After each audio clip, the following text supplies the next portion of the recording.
So when you think of companies that disliked Nintendo, Tengen might have come to mind, but there was actually another company that actively fought against Nintendo. This publisher had some big ambitions, including a multi-cart that was endorsed by Hulk Hogan, and they even tried filing a lawsuit against Nintendo. Let's take a look.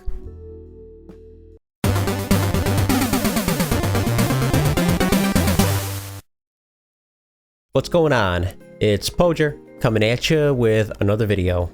Alright, we're going to be talking about the unlicensed video game company, American Video Entertainment. I hope everybody had a good holiday, by the way. So if you've seen a few of my videos and you like what I do, hit that subscribe button right there. It only takes a quick second, but it helps our channel grow.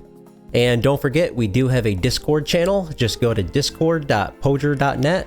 I'll also put a link right in the description. Anyway, let's talk about some more unlicensed games.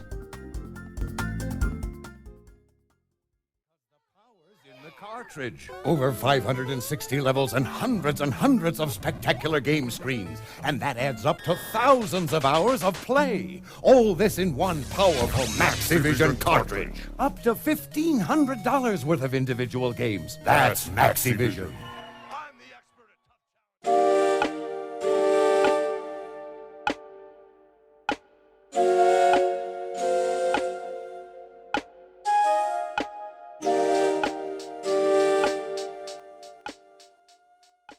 In the mid to late 80s, Nintendo was notoriously difficult to work with. In the US, Nintendo didn't allow companies to make more than 5 games a year, and they had to buy cartridges directly from Nintendo, which was expensive.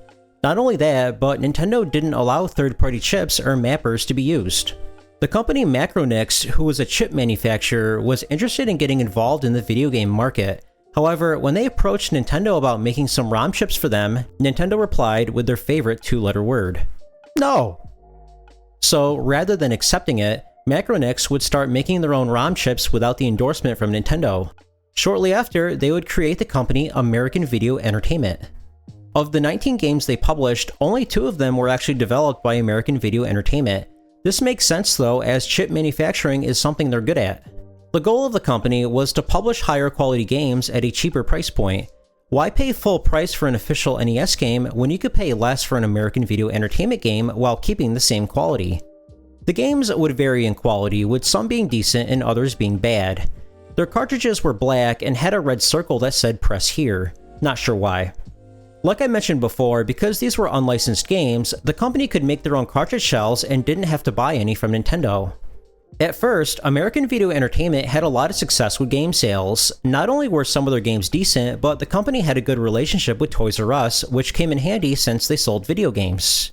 Since American Video Entertainment was mainly a publisher, they worked with a few video game developers. We'll talk about each of them and go over a few games in the process.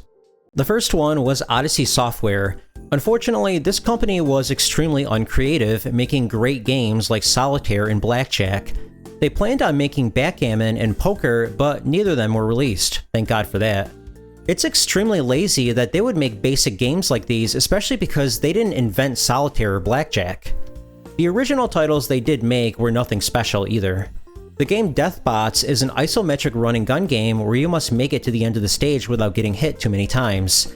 The graphics are very ugly. The gray is depressing to look at, and everything is at a 45-degree angle, which doesn't look good. Overall, Odyssey Software wasn't the strongest pick for a developer. Another company that they worked with was Sachen. This company has a better selection of games, depending on what you picked. Their earlier titles were rough around the edges, but they would show some improvement with each game that they released. Unfortunately though, American Video Entertainment only published 2 of Sachen's titles, and the ones they picked were questionable: Pyramid and Double Strike. Pyramid is an alright Tetris clone, but the pieces are so odd-shaped and it's almost impossible to score any points. Double Strike is a basic horizontal shooter that has weapon upgrades. The game has nice parallax scrolling, but you can tell it's very low quality. You can easily camp in one spot and make it through the entire stage without any issues. At least the game is better than Mission Cobra though. American Video Entertainment could have picked some better Sachen titles like Hellfighter or Q-Boy, but maybe there were some contract reasons they couldn't go with those. Now let's talk about games by Idea-Tek. Like with Odyssey Software, they were not super creative. Their game Puzzle is literally just a sliding puzzle. And yup, American Video Entertainment published this one. They also published F-15 City War. The game is divided into two segments, one being the 3D stages and the other one being the top-down ones. The game is too easy. In the 3D stages, as long as you're moving, you can't get hit, and in the top-down stages, there's almost no content here. If you couldn't tell, the game is a clone of Thunderblade on the Master System. American Video Entertainment would also publish two of Idea-Tek's sports games, Venice Beach Volleyball and Rad Racket Deluxe Tennis. While both of these games are nothing special, they're innocent titles. There's definitely worse games out there. Anyway, I'm not a big fan of Idea-Tek's work. Next up is Bitmasters. A little backstory, this company was formed by ex-Tengen employees and they would work on officially licensed titles, but their first game was Crazy Creatures, which would be published by American Video Entertainment. It's a puzzle game where you line up 3 animals in a row to make them disappear. If you run out of room on the screen, you lose. This happens to be a very well-made game that's a lot of fun, and American Video Entertainment made the right call by working with this developer, even though it's just one game. Now for one of my favorite unlicensed game developers, C&E. American Video Entertainment would publish 2 of their titles, Tiles of Fate and Mermaids of Atlantis. Tiles of Fate is kinda deceptive. You're greeted with a cutscene and it leads you to believe that it's going to be an interesting game, but it's just mahjong. This is right up there with Odyssey, but thankfully their other game, Mermaids of Atlantis, is actually a pretty original title. It's a Tetris clone where you must line up 3 colors in a row to make them disappear. You have to be careful where you stack bubbles because the pieces don't always line up the way you want them.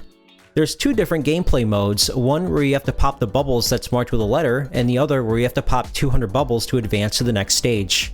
C&E previously worked with Panesian to make Bubble Bath Babes, which was an adult video game, but American Video Entertainment would recruit them to make a family-friendly version. Mermaids of Atlantis actually has a few extra features, including an extra track and a harder difficulty option.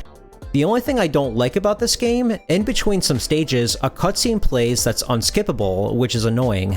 The adult version didn't have this. Overall, I'm glad they made a family-friendly version because this is an excellent game that doesn't need the stigma of being adult-themed. For this game alone, American Video Entertainment made the right call by working with C&E. And finally, here's American Game Cartridges. Kind of a confusing name. They had some interesting titles like Chiller, but the company chose to publish most of the games themselves. However, they would allow American Video Entertainment to publish Wally Bear and the No Gang. This is actually an educational game where you have to keep Wally Bear from using drugs. It's a very basic platformer where you have to make it to the end of the stage without dying. You start off with no weapon whatsoever and you die in 1 hit. So it's really hard to get going because they throw you right to the wolves. But once you collect your weapon and speed upgrade, the game becomes much easier. The level design is weird because in the subway stage, for example, you can just walk to the right and keep shooting and nothing will get in your way. Seems like they didn't test this. The music is also very annoying.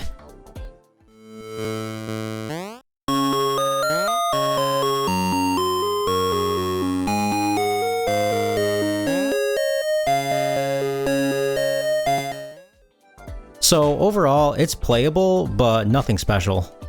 So it's definitely not an inappropriate or an adult game or anything like that, but Nintendo would never allow a game about drugs, even if the message is about staying away from drugs.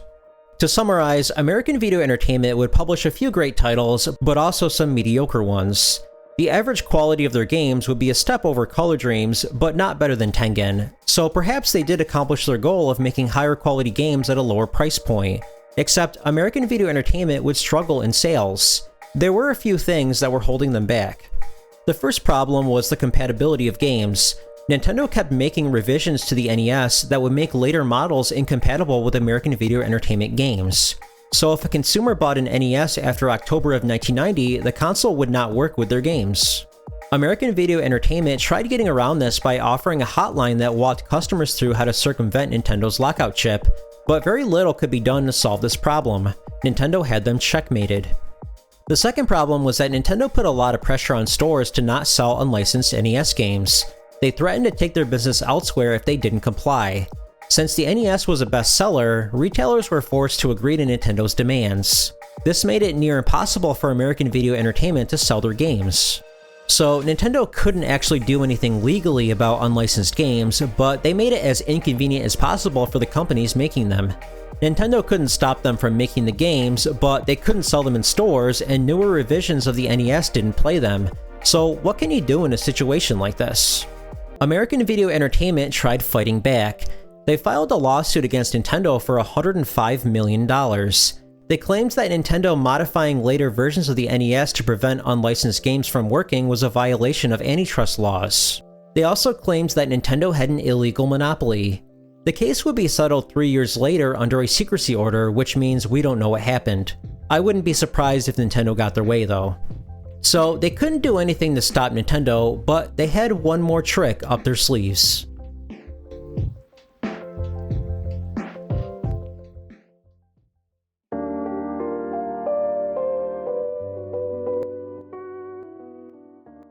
In a last-ditch effort to get around Nintendo, American Video Entertainment would make the game Maxivision, which was a multi-cart that contained their previous games, and then some. The collection would have 30 games, and they would get some other companies on board, like Color Dreams.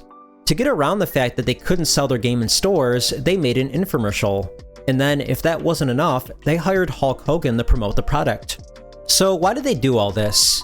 They probably realized that unlicensed games have a bad reputation and they didn't have access to retail stores, so they had to do everything possible to make this title stand out.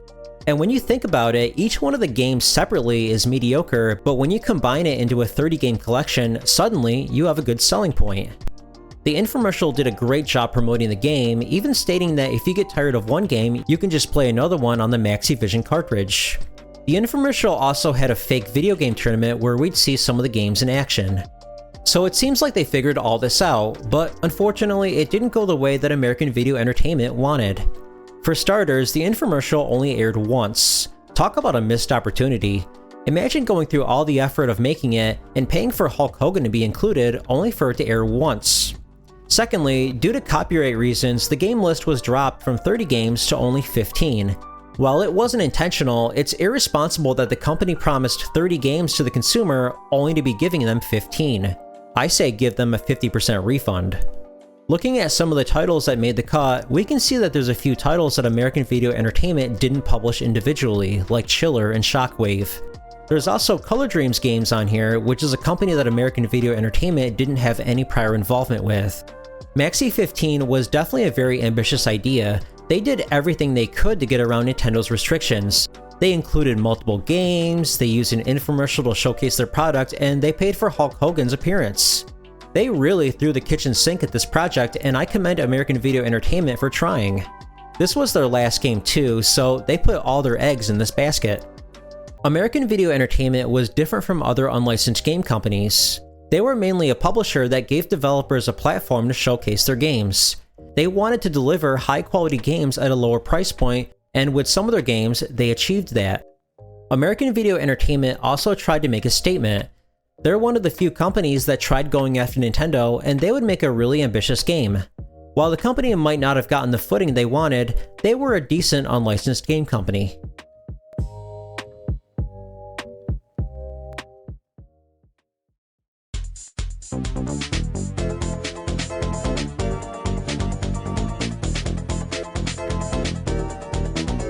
Hey, I just wanted to thank you so much for watching this video. If you made it this far, hit that like button.